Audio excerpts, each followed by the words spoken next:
ശാസ്ത്രീയ ഋഗ്വേദ പഠനം ക്ലാസ് 97. നമ്മളിന്ന് നോക്കുന്ന മണ്ഡലം 1 38ാമത്തെ സൂക്തമാണ്. ഇതും മരുത്തുക്കളെ പറ്റിയാണ്. കഴിഞ്ഞത് നമ്മൾ മരുത്തുക്കളെ പറ്റി തന്നെയാണ് പറഞ്ഞത്. മരുത്തുക്കൾ പ്രപഞ്ചഘടനയായിട്ട് ബന്ധപ്പെട്ട ഒരു സംഗതിയാണ്. ഈ പ്രപഞ്ചം എന്ന് പറയുന്നത് വലിയൊരു ബോൾ മാതിരിയാണ്, ഗോളം മാതിരിയുള്ള സ്പേസാണ്.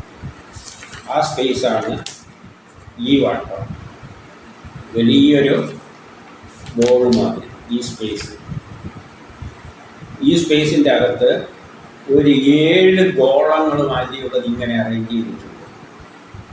ഇതാണ് 7 ലോകങ്ങൾ. നടുവിലൊന്നും ചുറ്റുമായിട്ട് 6 അതും ഗോളത്തിൻ്റെ ആകൃതിയാണ്. അപ്പോൾ 7 ഗോളങ്ങൾ, അതൊന്നും തൊട്ടിട്ടല്ല, ഇതിലിടക്കെല്ലാം സ്പേസുണ്ട്. അപ്പോൾ ഇതിനെ ദ്വീപ് മാതിരിയാണ്, 7 ദ്വീപുകൾ മാതിരിയാണ് 7 ലോകങ്ങൾ. അതാണ് 7 ലോകങ്ങൾ എന്ന് പറയുന്നത്. ഇതിന് ഓരോന്നിനെയും പിന്നെയും 7 ആക്കിയിട്ട് 7 ഗോളങ്ങളായിട്ട് അതിൻ്റെ അകത്തുണ്ട്. നല്ല സ്പേസാണ്. അപ്പോൾ ഈ സ്പേസിൻ്റെ അകത്ത് 7 ഗോളങ്ങളുണ്ട്. നടുവിലൊന്നും അങ്ങനെ, എല്ലാത്തിലും അങ്ങനെ 7 ഉണ്ട്. അങ്ങനെ 49 എണ്ണമായിട്ട് മാറി. ഈ 49 തന്നെയാണ് മരുത്തുക്കൾ എന്ന് പറയുന്നത്. ഇതിൻ്റെ ഇടയ്ക്കും എല്ലാം സ്പേസ് ഉണ്ട്. അപ്പോൾ ഇതെല്ലാം ഇതിൻ്റെ ഇടയ്ക്കും കറങ്ങുന്നുണ്ട്, ഇതെല്ലാം ഇങ്ങനെയും കറങ്ങുന്നുണ്ട്. അപ്പോൾ ഇതെല്ലാം കംപ്ലീറ്റ് കറങ്ങിക്കൊണ്ടിരിക്കുകയാണ്. ഇതാണ് പ്രപഞ്ചത്തിൻ്റെ ഘടന. ഇങ്ങനെയുള്ളതിൽ ഈ നടുവിലുള്ള ലോകത്തിലെ ഈ 7 മാറ്റിയതിൽ 1 നമ്മളുള്ളത്. ഈ ഒരു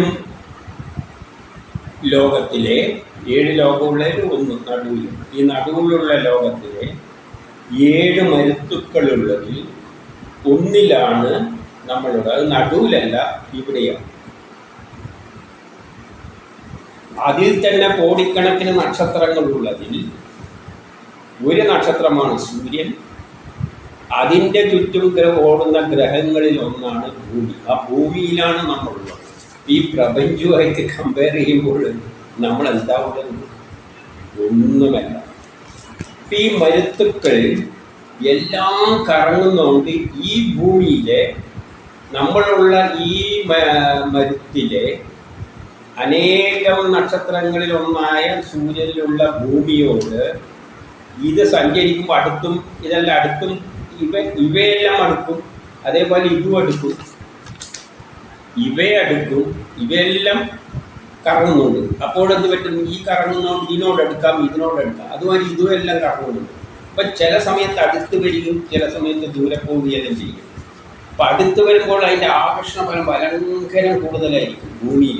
അപ്പോഴാണ് ഭൂമിയിൽ മുട്ടോളം ജലമുയരുക, പർവ്വതങ്ങളെല്ലാം ഇടിഞ്ഞു തകരുക, ഭയങ്കര മഴകൾ ഉണ്ടാക്കുക. ഇങ്ങനെയെല്ലാം കഴിഞ്ഞതിൽ പറഞ്ഞു വെച്ചത്. അപ്പം അതിനെപ്പറ്റി കൂടുതൽ പറയുകയാണ് ഇവിടെ. അതുകൊണ്ട് കഴിഞ്ഞാൽ അത് പറഞ്ഞുകൊണ്ട് നമുക്ക് പെട്ടെന്ന് ഇതിലോട്ട് അങ്ങ് പോകാം. എന്താണ് പറയുന്നത്? ഒരേപോലെയുള്ളതാണെങ്കിൽ അങ്ങ് പെട്ടെന്ന് ഓടിച്ചിട്ട് പോകാം. അപ്പം സൂക്തം 38 ഒന്നാമത്തേൽ എന്താ പറയുന്നതെന്ന് നോക്കാം.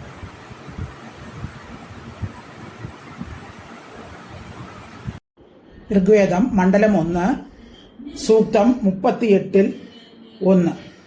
ഋഷി ഘോരന്റെ മകൻ കണ്വൻ, ദേവത മരുത്തുക്കൾ, ഛന്ദസ് ഗായത്രി. കഥ നൂനം കഥ പ്രിയ പിതാ പുത്രം ന ഹസ്തയോഃ ദദിത്വേ വ്യക്തബർഹിഷഃ. മരുത്തുക്കൾക്കായി ദർഭ വിരിക്കപ്പെട്ടിരിക്കുന്നു. പിതാവ് പുത്രനെ വഹിക്കുന്നത് പോലെ എപ്പോൾ അവർ ഞങ്ങളെ വഹിക്കും? ഒന്നിലെന്താണ് പറയുന്നതെന്ന് വെച്ചാൽ, സ്തുതികളെ ആഗ്രഹിക്കുന്ന മരുത്തുകൾ സ്തുതികളെ ആഗ്രഹിക്കുന്നുണ്ട്. സ്തുതികൾ എന്ന് പറഞ്ഞാൽ ശാസ്ത്രം, വേദങ്ങളിൽ പറയുന്ന ശാസ്ത്രം. അപ്പം സ്തുതികളെ അർഹിക്കുന്നു എന്ന് പറയുമ്പോൾ ഋഷികൾ എന്ത് ചെയ്യുന്നു? അതിനെ സ്തുതിക്കുന്നു. സ്തുതിക്കുക എന്ന് പറഞ്ഞാൽ മരുത്തുക്കളുടെ സ്വഭാവവിശേഷം, ഈ പ്രപഞ്ചഘടനയിലുള്ള ഈ മരുത്തുക്കളുടെ സ്വഭാവവിശേഷം സ്തുതി രൂപത്തിൽ എന്ത് ചെയ്യുകയാണ്? വേദപുസ്തകങ്ങളിൽ എഴുതി വച്ചിട്ടുണ്ട് നമുക്ക് മനസ്സിലാക്കാൻ വേണ്ടിയിട്ട്. കാരണം അത് സ്തുതി ആഗ്രഹിക്കുന്നു. കാരണം അത്രയും വർണ്ണിക്കേണ്ട സംഗതികളാണ് ഈ മരുന്നുകൾ. എന്നിട്ടോ അതിനായിട്ട് ദർഭ വിരിച്ചിരിക്കുന്നു. ദർഭ വിരിക്കുക എന്ന് പറഞ്ഞാൽ ദർഭപ്പുല്ല് എന്ന് പറയുന്നത് ഒരു കോയിലാണ് മാഗ്നറ്റിക് ഫ്ലക്സ് സ്വാധീനിക്കുന്നത്. അതുപോലെ തന്നെ ഈ മരുത്തുക്കളുടെ ബലങ്ങൾ നമ്മളെ സ്വാധീനിക്കുന്നുണ്ട്. ഇവിടെയുള്ള എല്ലാറ്റിനെയും സ്വാധീനിക്കുന്നുണ്ട്. ഒരു മാഗ്നറ്റിക്കിൻ്റെ ഫ്ലക്സ്, ഒരു കമ്പിയിൽ കൂടി ഒഴുകുന്ന വൈദ്യുതി, അതിൻ്റെ ചുറ്റും മാഗ്നറ്റിക് ഫ്ലക്സ് പ്രകടമാക്കുന്നത് പോലെ ഇതിൻ്റെ ബലങ്ങൾ ഈ ഭൂമിയെ മുഴുവൻ സ്വാധീനിക്കുന്നുണ്ട്. ചലിക്കുമ്പോൾ അതിനനുസരിച്ച് മാറ്റം വരുന്നുണ്ട്. പിതാവ് പുത്രനെ വഹിക്കുന്നത് പോലെ, പിതാവാണ് പുത്രനെ സംരക്ഷിക്കുന്നത്, അതുപോലെ നിങ്ങൾ നമ്മളെ എപ്പോഴാണ് വഹിക്കുന്നത് എന്ന് പറയുകയാണ്. അപ്പോൾ അത് വളരെ ദൂരത്തും പോകും മരുത്തുക്കൾ, ചിലപ്പോൾ ഭൂമിയോട് വളരെ അടുക്കുകയും ചെയ്യും. അപ്പം വളരെ അടുക്കുമ്പോഴാണ് അതിൻ്റെ സ്വാധീനം നമ്മളിൽ എഫക്റ്റ് ചെയ്യുന്നത്. പിതാവ് വീട്ടിലുള്ള സമയമുണ്ട്, ചിലപ്പോൾ ദൂരെയായിരിക്കുന്ന സമയമുണ്ട്. അതുപോലെ പുത്രനെ സ്വാധീനിക്കുന്ന പോലെ ഈ മരുത്തുക്കൾ വളരെ ദൂരെ പോകുന്ന സ്വാധീനം കുറയും. പക്ഷെ വളരെ ഭൂമിക്ക് അടുത്തോട്ടേക്ക് വരുമ്പോൾ അത് വളരെയധികം നമ്മളെ സ്വാധീനിക്കും. അപ്പം വന്നും പോയും ഇരിക്കുകയാണ്. ഇനി 2 എന്താണ് പറയുന്നത് നോക്കാം. ഋഗ്വേദം മണ്ഡലം 1 സൂക്തം 38 2. ക്വ നൂനം കദ്യോ അർത്ഥം ഗന്ധാദിവോന പൃഥ്വ്യാഹ ക്വവോ ഗാവോന രണ്യന്തി. മരുത്തുക്കളോട് ചോദിക്കുകയാണ്, ഇപ്പോൾ നിങ്ങൾ എവിടെയാണ്?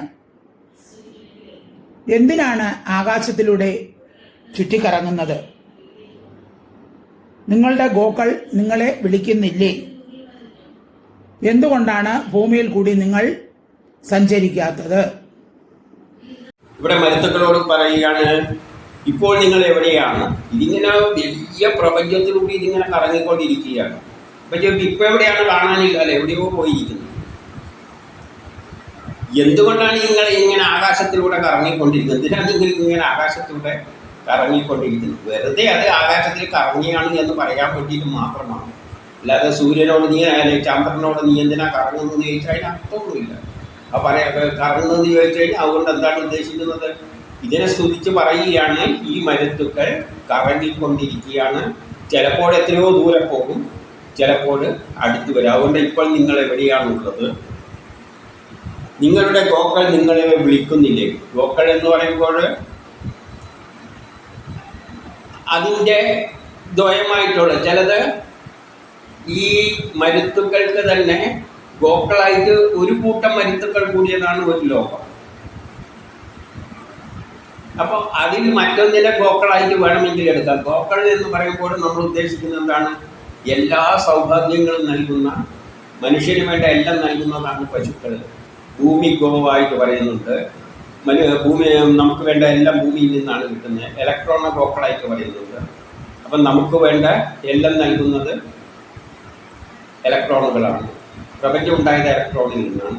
അതുപോലെ മരുത്തുക്കൾ എന്ന് പറഞ്ഞാൽ ഒരു മരുത്തും മറ്റേ മരുത്തും എല്ലാം കൂടിയിട്ടാണ് പ്രപഞ്ചത്തിൽ ഈ പ്രപഞ്ചം തന്നെ ഉണ്ടായിരിക്കുന്നത്. അപ്പം നിങ്ങളുടെ ഗോക്കൾ വിളിക്കുന്നില്ലേ? എന്തുകൊണ്ടാണ് ഭൂമിയിൽ കൂടി നിങ്ങൾ സഞ്ചരിക്കാത്തത്? അത് ഭൂമിയുടെ അടുത്ത് വന്നു പോയാൽ എന്താ പറ്റുമോ? ഇപ്പം ചന്ദ്രൻ എന്തുകൊണ്ടാണ് ഭൂമിയിലൂടെ സഞ്ചരിക്കാത്തത് എന്ന് ചോദിച്ചു കഴിഞ്ഞാൽ അതിൻ്റെ അർത്ഥം എന്താണ്? അത് ഭൂമിയിലൊരിക്കലും ടച്ച് ചെയ്യില്ല. ചന്ദ്രൻ എന്തുകൊണ്ടാണ് ഭൂമിയിലോട്ട് സഞ്ചരിക്കുന്നില്ല എന്ന് പറഞ്ഞാൽ ചന്ദ്രൻ ഒരിക്കലും ഭൂമിയെ ടച്ച് ചെയ്യുന്നില്ല. അത് അതിൻ്റെ വഴിയിലൂടെയാണ് പോകുന്നത്. അതുപോലെ ഈ മരുത്തുക്കളും അവയുടെ വഴിയിലൂടെയാണ് പോകുന്നത്. അല്ലെ ഇങ്ങനെ കറങ്ങി അടിച്ചു കിടക്കുമ്പോൾ ഭൂമിക്ക് ഇടിച്ചു കളയുന്നൊന്നും നമ്മൾ ഭയക്കേണ്ട ആവശ്യമില്ല. അത് അതിൻ്റെ വഴിയിലൂടെ സഞ്ചരിച്ചു കൊണ്ടിരിക്കുകയാണ്. ഇനി 3 ഋഗ്വേദ മണ്ഡലം 1 സൂക്തം 38 3. ക്വ വാ സുമ്നാസ് നവ്യാംസി മരുത ക്വ സുവിത കോ വിശ്വാനി സൗഭഗ. മരുത്തുകളോട് ചോദിക്കുകയാണ്, നിങ്ങളുടെ കൃപയും ശുഭകാമനയും സൗഭാഗ്യവും എവിടെയാണ്? മരുത്തുക്കളോട് ചോദിക്കുകയാണ്, നിങ്ങൾ നൽകുന്ന കൃപയും ശുഭകാമനയും സൗഭാഗ്യം എവിടെയാണ്? അപ്പൊ ഈ മരുത്തുക്കൾ നമുക്ക് എന്ത് തരുന്നുണ്ട്? ശുഭം നൽകുന്നുണ്ട്, ശുഭകാമന നൽകുന്നുണ്ട്, കൃപ ചൊരിയുന്നുണ്ട്, സൗഭാഗ്യം നൽകുന്നുണ്ട്. അത് നമ്മുടെ ഭൂമി സൗരയൂഥ സിസ്റ്റത്തെ എല്ലാം സ്വാധീനിക്കുന്നുണ്ട്.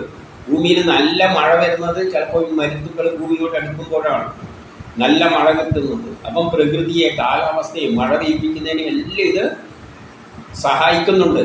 അപ്പൊ അതിന്റെ കൃപ നമുക്കുണ്ട്. ഇതെല്ലാം നമ്മളെ സ്വാധീനിക്കുന്നുണ്ട്, നമ്മളെ ജീവിതത്തെ സ്വാധീനിക്കുന്നുണ്ട്. ജീവിതത്തിന് അതുകൊണ്ടാണ് കൃതയുഗം, ത്രേതായുഗം എന്നീ മന്വന്തരങ്ങളെല്ലാം വരുന്നു. അല്ല, കൃതയുഗം, ത്രേതായുഗം എന്നീ 4 യുഗങ്ങളെല്ലാം വന്നിരിക്കുന്നതിന്റെ കാരണം തന്നെ ഈ മരുത്തുക്കളെല്ലാം ഉള്ളത് കൊണ്ടാണ്. അല്ലെങ്കിൽ എല്ലപ്പോഴും ഒരേപോലെ ആയിരിക്കണം. ഈ മരുത്തുക്കൾ ഉള്ളത് കൊണ്ടാണ് ഓരോ കാലഘട്ടങ്ങൾ ഉണ്ടാകുന്നത്. ചിലപ്പോൾ സൂര്യൻ കിഴക്കുതിക്കും, ചിലപ്പോൾ സൂര്യൻ പടിഞ്ഞാറ് നിൽക്കും എന്നെല്ലാം വേദത്തിൽ പറഞ്ഞിട്ട്. അതുകൊണ്ട് ഇതിനെയെല്ലാം അടിസ്ഥാനമാക്കി ചിന്തിക്കുമ്പോഴാണ് ഈ മാറ്റങ്ങൾ വരുന്നത്. ഇനി 4-ാമത്തെ ഋഗ്വേദം മണ്ഡലം 1 സൂക്തം 38-4. യത് യൂയം പ്രശ്നമാതരോ മത്സാസാദന സ്തോതാവോ അമൃത സ്യാത്. മരുത്തുക്കൾ മരണധർമ്മത്തോടുകൂടിയ പുരുഷരാണെങ്കിലും അവരുടെ ഉപദേഷ്ടാക്കൾ അമരന്മാരും ശത്രുക്കളാൽ ഒരിക്കലും നാശം സംഭവിക്കാത്തവരുമാണ്. 4 ആകാശപുത്രന്മാരെ എന്ന് പറയുന്നത്. അപ്പൊ ആകാശത്തിലെ പുത്രന്മാരെന്ന് പറയുന്നത് ഈ 49 മരുത്തുക്കളാണ്. ആകാശത്തിന്റെ പുത്രന്മാരെന്നാണ് ആകാശത്തിലൂടെ ഈ 49 മരുത്തുക്കളാണ്. നിങ്ങൾ മരണധർമ്മത്തോടു കൂടിയവരാണ്. കാരണം ഇത് ഭൂമിയോട് അടുക്കുമ്പോൾ ചിലപ്പോൾ വലിയ ഭൂമി കുലുക്കങ്ങളും വെള്ളവും പൊക്കവും മലയിടിച്ചിലും എല്ലാം ഉണ്ടാകും. അപ്പം മരണ സ്വഭാവമുള്ളതാണ്, ഭീകരന്മാർ തന്നെയാണ്. പക്ഷേ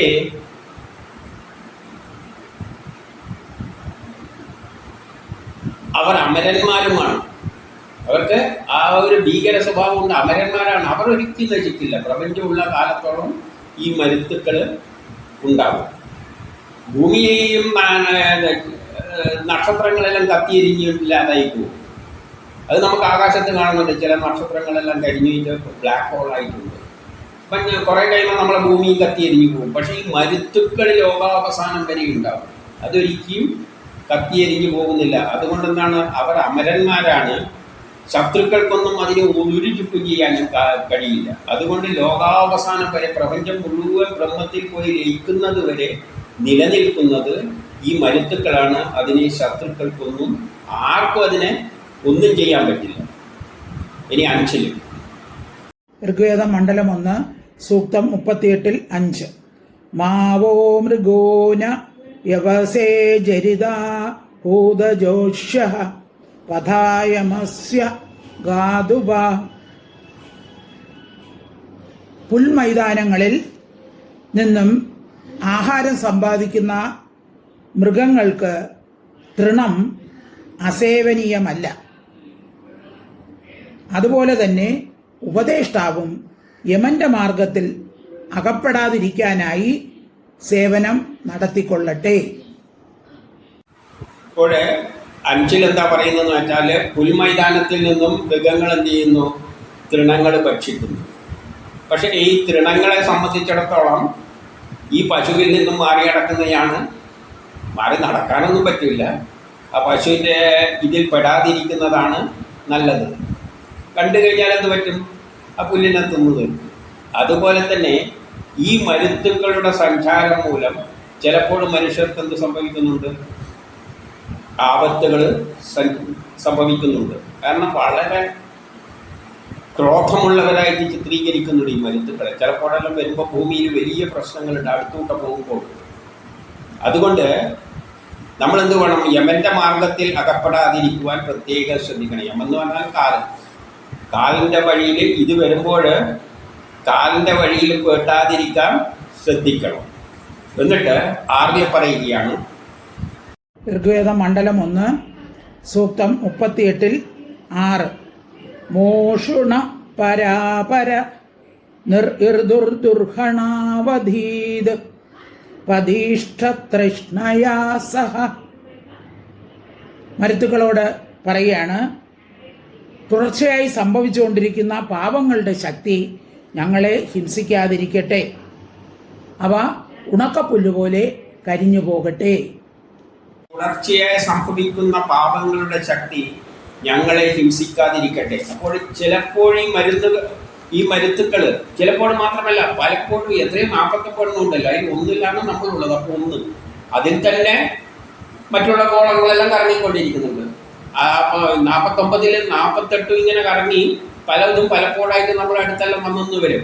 അങ്ങനെ വരുമ്പോൾ തുടർച്ചയായി സംഭവിച്ചുകൊണ്ടിരിക്കുന്ന ഈ പാപഫലം ഞങ്ങളെ ഹിംസിക്കാതിരിക്കട്ടെ എന്ന് പറയാണ്.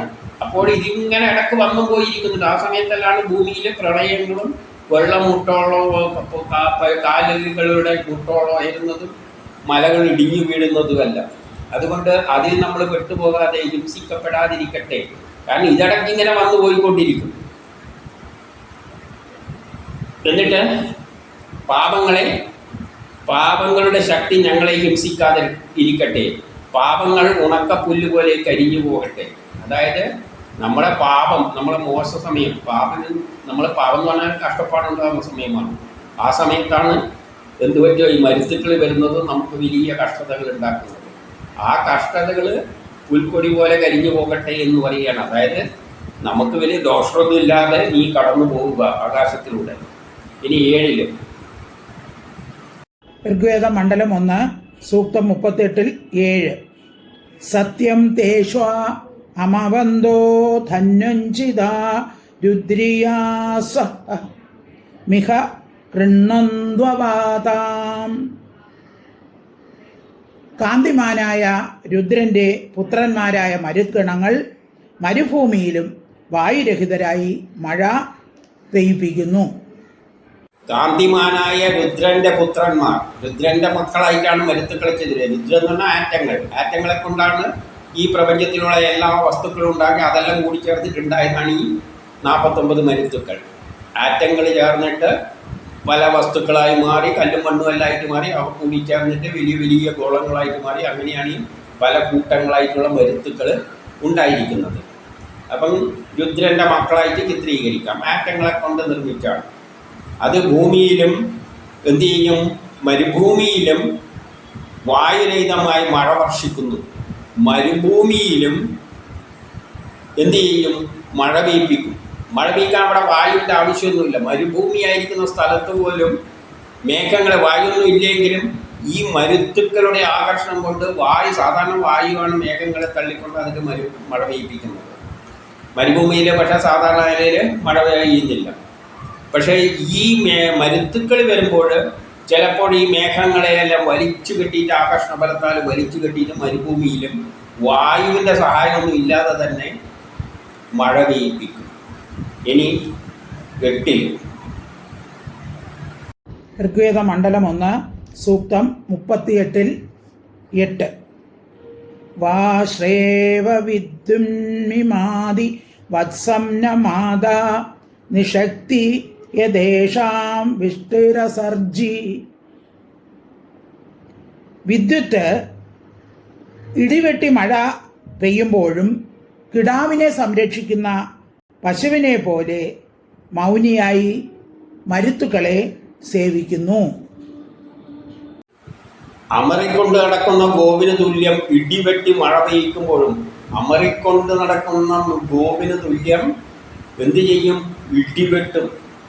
ഇടിവെട്ടി മഴ പെയ്യിക്കും.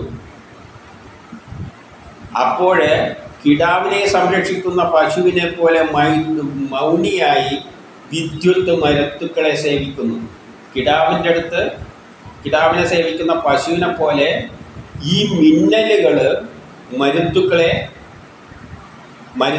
സേവിക്കുന്നു. അപ്പോൾ മരുത്തുക്കളെ സേവിച്ചുകൊണ്ട് മിന്നലുകളും ശക്തിയായിട്ട് അടിക്കും. അതായത് ഇടിയും മിന്നലും ഈ മരുത്തുക്കൾ അടുത്ത് വരുമ്പോഴുള്ള മഴയിൽ നിന്ന് ഉണ്ടാവുന്നതാണ് ഭയങ്കരമായ ഇടിയും മിന്നലുമെല്ലാം. അപ്പോൾ ഈ മരുത്തുക്കൾ ഭൂമിയോട് അടുക്കുമ്പോഴുള്ള ഫലങ്ങളാണിത് പറയുന്നത്. അപ്പോൾ കാലാവസ്ഥയിൽ നമ്മളിത് മനസ്സിലാക്കി എന്താണ് ന്യൂനമർദ്ദം, ഇതൊന്നുമല്ല. ഈ മരുത്തുക്കളെ മനസ്സിലാക്കിയാൽ ഈ ഇതിനെപ്പറ്റിയെല്ലാം ശരിക്ക് കാലാവസ്ഥയെ പ്രവചിക്കാൻ പറ്റുകയുള്ളൂ.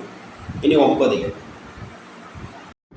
ഋഗ്വേദ മണ്ഡലം 1 സൂക്തം 38-9. ദിവാചിത്തമകൃണ്വന്തി പർജന്യേനോദ വാഹേന യദ്ഭൃദ്ഭീം യുദ്ധന്തി മരുദ്ഗണങ്ങൾ ജലവർഷങ്ങളായ മേഘങ്ങളാൽ പകലും അന്ധകാരം വ്യാപിപ്പിക്കുന്നു. അപ്പോൾ അവർ ഭൂമിയെ ജലസേചനം ചെയ്ത് കുളിർപ്പിക്കുന്നു. ജലം വർഷിക്കുന്ന മേഘങ്ങളാൽ. അപ്പോൾ ഈ ജലം, ഇരുണ്ട കാർമേഘങ്ങളെ എന്ത് ചെയ്യും? മരുത്തുകൾ വലിച്ച് നമ്മുടെ സ്ഥലത്തിന് മുമ്പിൽ ഭൂമിക്ക് മുകളിൽ കൊണ്ടുവരുമ്പോൾ പകലെന്തായിരിക്കും? അന്ധകാരം നിറയും. അപ്പം കൂരിരുട്ടായി മാറും. മേഘങ്ങളെല്ലാം ഒരുമാതിരി രാത്രി പോലെ അന്തരീക്ഷത്തെ മൂടും. ആ സമയത്ത് അവർ ഭൂമിയെ ജലസേചനം ചെയ്ത് കുളിർപ്പിക്കുന്നു. അപ്പോൾ ഭൂമി മഴ പെയ്തിട്ട് കണ്ടമാനം കുളിക്കും. അത് അത്രയും വലിയ അതിവർഷം ഈ മരുത്തുക്കളുടെ സംഭവിക്കും. ഇനി 10 ഋഗ്വേദം മണ്ഡലം 1 സൂക്തം 38-10. അധസ്വനാൻ മരുതാം വിശ്വമാസത്മ പാർത്ഥിവം അരേജന്ത പ്രമാനുഷാഹ. മരുത്തുക്കളുടെ ഗർജനം കൊണ്ട് ഭൂമിയിൽ നിർമ്മിക്കപ്പെട്ടിരിക്കുന്ന ഭവനങ്ങളും മനുഷ്യരും ഞെട്ടി വിറയ്ക്കുന്നു.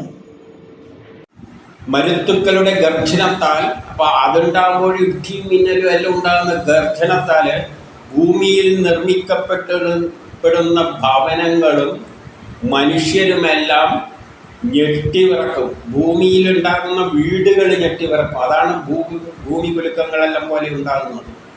മനുഷ്യരും ഞെട്ടിവിറക്കും.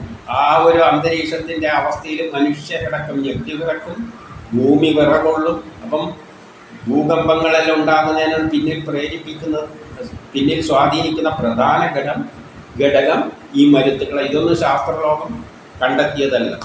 ഇനി 11 ഋഗ്വേദം മണ്ഡലം 1 സൂക്തം 38-11. മരുതോ വീളു പാണിഭി ചിത്രാരോധ സ്തുധീരനോ യദേമഖീന്ദ്രയാമഭി. മരുദ്ഗണങ്ങളോട് ഉറച്ച ഖുരങ്ങളുള്ളതും നിരന്തരം പാഞ്ഞുകൊണ്ടിരിക്കുന്നതുമായ കുതിരകളിൽ ഉജ്ജ്വലങ്ങളായ നദിക്ക് നേരെ വരുവാൻ പറയുന്നു. മരുത്തുക്കളെ നിങ്ങൾ ഉറച്ച ഖരരൂപത്തിലുള്ള ഈ മരുത്തുക്കൾ എന്ന് പറയുമ്പോൾ കുറേ നക്ഷത്ര കൂട്ടങ്ങൾ ഖരങ്ങളായിട്ട് കൊണ്ടാണല്ലോ എല്ലാം ഉണ്ടാക്കിയത്. നിരന്തരം പാഞ്ഞുകൊണ്ടിരിക്കുന്നതുമായ അശ്വങ്ങളിൽ, അതായത് അത്രയും വേഗത്തിൽ അവ ആകാശത്തിലൂടെ സഞ്ചരിക്കുകയാണ്. ഉജ്ജ്വലങ്ങളായ നദികൾക്ക് നേരെ വരുവിൻ. അപ്പം നദികൾക്ക് നേരെ വരുമ്പോൾ നദിയിലെ വെള്ളമെല്ലാം എന്തായിരിക്കും? നദികൾക്ക് അടുത്തേക്ക് വരുമ്പോൾ ആ ജലമെല്ലാം എന്താണ്? കണ്ടമാനം ഉയരും. ഇനി 12 ഋഗ്വേദ മണ്ഡലം 1 സൂക്തം 38-12. സ്ഥിരാവാസന്തു നേമയോരഥ അശ്വാസയേഷാം സുസംസ്കൃതാഭീഷവ. മരുത്തുക്കളുടെ ചക്രങ്ങളുടെ ചുറ്റുവട്ടയും രഥത്തിൻ്റെ അച്ചുതണ്ടും ഇരിപ്പിടവും ഉത്തമങ്ങളും അതുപോലെ അശ്വങ്ങൾ അതിബലിഷ്ടങ്ങളും ആകട്ടെ.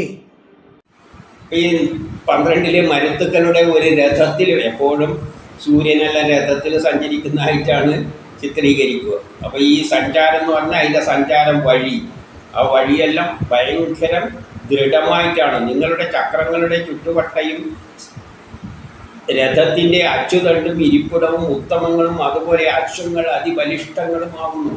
ആ സഞ്ചരിക്കുന്ന ശക്തി അശ്വങ്ങളെ വലിച്ചുകൊണ്ടു പോകുന്ന പോലെ, സൂര്യനെ വലിച്ചുകൊണ്ട് പോകുന്ന വരെ അശ്വങ്ങൾ കുതിര മറ്റേ രഥം വലിച്ചുകൊണ്ട് പോകുന്ന പോലെയാണല്ലോ സൂര്യനെല്ലാം ചിത്രീകരിക്കുന്നത്. അതുപോലെ പറയുകയാണ് ഈ രഥങ്ങൾ, ഈ മരുത്തുക്കളും അവരുടെ രഥത്തിൽ, ശക്തിയായ രഥത്തിൽ വളരെ ശക്തിയോടുകൂടി ബലിഷ്ഠമായിട്ട് ബലത്തോടു കൂടിയാണ് ആകാശത്തിലൂടെ കറങ്ങിക്കൊണ്ട് പോകുന്നത്. അതായത് ശക്തിയുള്ള ബലത്താലാണ് അവ ചലിക്കുന്നത്. അത്രയും വേഗത്തിൽ ബലത്തോടു കൂടിയാണ്, ആകർഷബലത്തോടു കൂടിയാണ് അത് ആകാശത്തിലൂടെ സഞ്ചരിക്കുന്നത്. ഇനി 13 ഋഗ്വേദ മണ്ഡലം 1 സൂക്തം 38-13. അച്ഛാവതാതനാഗിരാ ജരായേ ബ്രഹ്മണസ്പതിം അഗ്നിം മിത്രം ന ദർശതം. മിത്രന് തുല്യം വേദരക്ഷകനായ അഗ്നിയെ മധ്യസ്ഥനാക്കിക്കൊണ്ട് സ്തുതിവചനങ്ങൾ ഉച്ചരിക്കുവിൻ. 13 പറയുകയാണ്, മിത്രന് തുല്യം വേദരക്ഷകനായ അഗ്നിയെ, ഊർജത്തെ. മിത്രന് തുല്യം, മിത്രം എന്ന് പറഞ്ഞാൽ നമ്മളെ സഹായിക്കുന്നത് അഗ്നിയാണ്. മധ്യസ്ഥനാക്കിക്കൊണ്ട് സ്തുതിവചനങ്ങൾ ഉച്ചരിക്കുവിൻ. അപ്പം നമ്മളെന്ത് വേണം? ഈ മരുത്തുക്കളെ നമ്മൾ അനുകൂല സാഹചര്യം ഉണ്ടാകാൻ വേണ്ടിയിട്ട് സ്തുതിക്കുക എന്ന് പറയുകയാണ്. അഗ്നിയെ സാക്ഷിയാക്കിക്കൊണ്ട് സ്തുതിക്കുക മരുത്തുക്കളെ. കാരണം അവർ ഭയങ്കരന്മാരാണ്. അവർ വന്നു കഴിഞ്ഞാൽ നമ്മളെ കാര്യമെല്ലാം ചിലപ്പോൾ അവതാളത്തിലായി പോകും. അത്രയും ഭയാനകമായ ഇൻഫ്ലുവൻസാണ് ഭൂമിയിൽ ചെലുത്തുന്നത്. അതുകൊണ്ട് അവയെ സ്തുതിക്കുക. വേറെ വഴിയൊന്നുമില്ല. നമ്മളൊന്നും ചെയ്യലേന്ന് സൂചിച്ചുകൊണ്ടിരിക്കുക, അല്ലാതെ വേറെ എന്ത് ചെയ്യാനാണ്? ഒന്നും ചെയ്യാനില്ല. മനുഷ്യർക്കൊന്നും ചെയ്യാൻ പറ്റില്ല. അത്രയും ഭീകരന്മാരാണ് അവർ. അതുകൊണ്ട് അഗ്നിസാക്ഷിയാക്കിയിട്ട് സ്തുതിച്ചുകൊണ്ടിരിക്കുക എന്ന് പറയുകയാണ്. എന്തിന്? മിത്രന് സമാനം. നമുക്ക് ദോഷമൊന്നുമില്ലാതെ, നമുക്ക് ദോഷമൊന്നും ചെയ്യാതെ പോകാൻ വേണ്ടിയിട്ട് അതങ്ങനെ പോയിക്കൊണ്ടിരിക്കുമല്ലോ. ഇനി 14 ഋഗ്വേദ മണ്ഡലം 1 സൂക്തം 38-14. മിമീഹി ശ്ലോകമാസ്യേ പർജന്യ ഇവ തതനഃ ഗായത്രമുക്ത്യം. സ്വന്തം മുഖത്തു നിന്നും സ്തോത്ര വചനങ്ങൾ ഉച്ചരിക്കുവിൻ. മേഘത്തിനു തുല്യം സ്തോത്രങ്ങളെ ഉയർത്തുവിൻ. ശാസ്ത്ര പ്രോക്തങ്ങളായ സൂക്തങ്ങൾ ആലപിക്കുവിൻ. 14 പറയുകയാണ്, നമ്മുടെ മുഖത്തിൽ നിന്നും സ്തോത്രങ്ങൾ ഉച്ചരിക്കുവിൻ. അതിനെ സ്തുതിച്ചുകൊണ്ട് പാടുവിൻ. കാരണം അതിന് നമ്മളൊന്നും ചെയ്യരുത് എന്ന് പറയാ, നമ്മളെ ഒന്നും ദ്രോഹിക്കരുത് എന്നുള്ള സ്തോത്രങ്ങൾ ഉച്ചരിക്കും എന്ന് പറഞ്ഞാൽ അത് വേറെ ഒന്നും നമുക്ക് ചെയ്യാനില്ല. അതാണ് അതിൻ്റെ അർത്ഥം. സ്തോത്രം ചൊല്ലിയോണ്ടൊന്നും രക്ഷപ്പെടാനൊന്നും പോകുന്നില്ല. മേഘത്തിന് തുല്യം സ്തോത്രങ്ങളെ ഉയർത്തുവിൻ. അത്രയും മേഘത്തിന് തുല്യം, അത്രയും ഉച്ചത്തിൽ മരുത്തുകളോട് പറയാൻ നമ്മൾക്ക് ഒരു ആപത്തും ചെയ്യല്ലേ എന്ന്. ശാസ്ത്ര പ്രോക്തങ്ങളായ സൂക്തങ്ങൾ ഉച്ചരിക്കുവിൻ. ശാസ്ത്രത്തിൻ്റെ അടിസ്ഥാനത്തിലുള്ള സൂക്തങ്ങൾ ഉച്ചരിക്കുവിൻ. അപ്പോൾ ഇവിടെ എന്താണ് പറയുന്നത്? ശാസ്ത്രത്തിൻ്റെ അടിസ്ഥാനത്തിൽ നമ്മളതിനെ സ്തുതിക്കണം. ശാസ്ത്രത്തിൻ്റെ അടിസ്ഥാനത്തിൽ എങ്ങനെയാണ് സ്തുതിക്കുക? ശാസ്ത്രത്തിൻ്റെ അടിസ്ഥാനത്തിൽ ഉറപ്പുള്ള ഭൂമിയെല്ലാം കുലുങ്ങുമെന്നെല്ലാം പറഞ്ഞല്ലോ. അപ്പോൾ ശാസ്ത്രത്തിൻ്റെ അടിസ്ഥാനത്തിൽ അങ്ങനെ അത്തരം സ്ഥലങ്ങളിൽ ഇത് പോകുമ്പോൾ ഇങ്ങനെ സംഭവിക്കാൻ സാധ്യതയുള്ളത് കൊണ്ട് അത്രയും ഉറപ്പുള്ള കെട്ടിടങ്ങൾ നിർമ്മിക്കണം. മലകളെല്ലാം ഇടിഞ്ഞു പൊളിഞ്ഞ് വീഴുന്ന സ്ഥലങ്ങൾ മനസ്സിലാക്കിയിട്ട് അപ്പോഴുള്ള അങ്ങനത്തെ സ്ഥലത്തൊന്നും താമസിക്കരുത്. ഇങ്ങനെ ശാസ്ത്രത്തിൻ്റെ അടിസ്ഥാനത്തിൽ നമ്മളതിനെ സ്തുതിക്കുക. അതായത് ശാസ്ത്രത്തിൻ്റെ അടിസ്ഥാനത്തിൽ ഇത് വരുമ്പോൾ രക്ഷപ്പെടാനുള്ള വഴികൾ ആലോചിക്കുക. ഇനി 15 ഋഗ്വേദ മണ്ഡലം 1 സൂക്തം 38-15. വന്ദസ്വമാരുതം ഗണം തേഷം പനസ്സുമർക്കിണം അസ്മേ വൃദ്ധ അസന്നിഹാം. കാന്തിമാനും സ്തുത്യനും സ്തുതികളാൽ യുക്തനുമായ മരുത്തിനെ സ്തുതിക്കുവിൻ. ആ മഹാത്മാവ് നമ്മുടെ കൂടെ വസിക്കട്ടെ.